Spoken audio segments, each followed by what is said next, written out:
In this section, we will go through how StockScore works.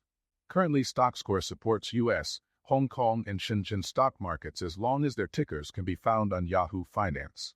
For Chinese tickers, it's better to use the Chinese stock ticker instead of the ADR tickers. For example, use 1211.HK instead of BYDDF for BYD.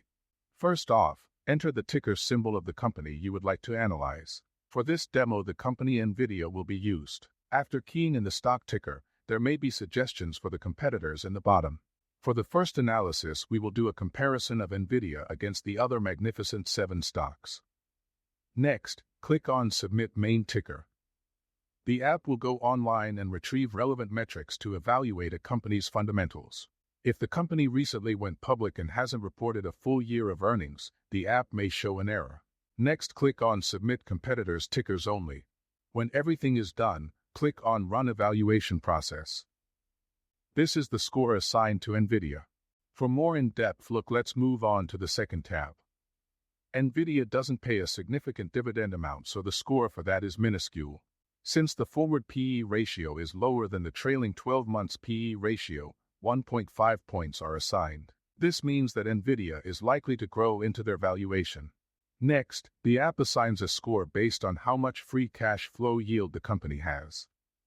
Obviously, we wouldn't want this to be too low, or else there won't be enough cash or equity value to distribute to the shareholders. However, we do have to recognize the fact that it is also beneficial for companies to spend their free cash flow on R&D or strategic acquisitions to expand their growth potential. These 4 rows basically track the company's year-over-year EPS and revenue growth of 2 quarters' earnings so that one anomalous quarter doesn't skew the overall picture. If the year-over-year growth percentage is high, then the score assigned will be high too.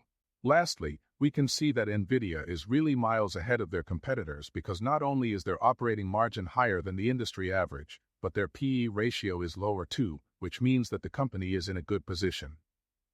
Now let's compare NVIDIA against the chip industry instead of the Magnificent 7 this time.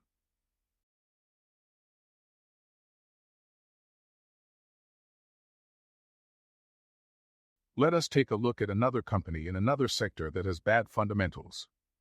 Take NIO, for example.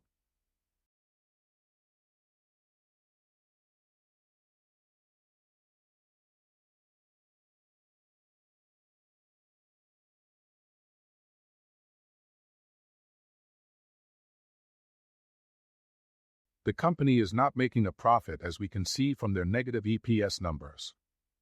Furthermore, their operating margin is so much worse compared to their competitors. Last but not least, we will go through how to use the relational evaluation tool.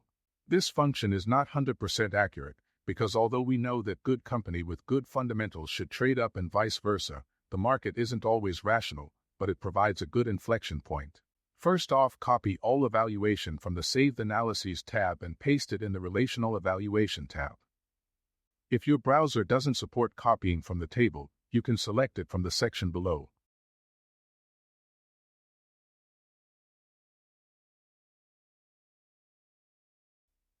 Next, paste the dataset in the following tab.